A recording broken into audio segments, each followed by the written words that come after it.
ஸ்ரீரங்கத்தில் ரங்கநாதரே எழுந்து வந்து ஆசிர்வதித்த ஆச்சாரியார் யார் தெரியுமா?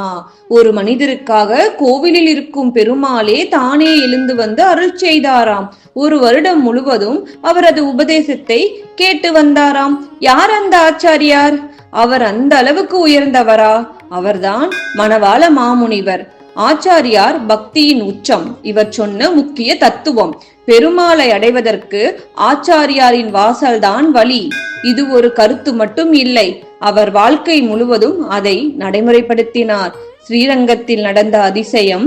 ஸ்ரீரங்கம் ஸ்ரீ ரங்கநாதர் திருக்கோவிலில் அங்கு அவர் திருவாய்மொழிக்கு உரையளித்த போது சம்பிரதாய வரலாற்றில் குறிப்பிடப்படுவது, ரங்கநாத பெருமாள் தாமே வந்து கேட்டார். ஒரு வருட உபதேசம் நிறைவடையும் வரை அருளச் செய்தார். இறுதியில் ஸ்ரீ சைலேச தயாபத்ரம் என்ற தனியன் அருளப் பெற்றது. இது வைணவ சமயத்தின் மிக பெரிய மரியாதை. எழுதிய கிரந்தங்கள் மரபின் முதுகெலும்பு.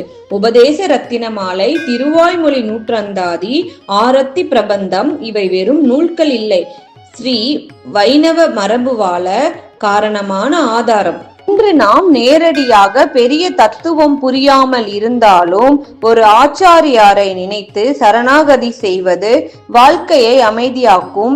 இதை அவர் வலியுறுத்தினார். ஒரு ஆச்சாரியாரின் வார்த்தையை பெருமாளே கேட்க வந்ததால் அவரின் உபதேசத்தில் என்ன ஆழம் இருக்கும்? ஸ்ரீமத் மணவாள மாமுனியே நம என்று கமெண்ட் செய்து குரு அருள் பெறுங்கள்.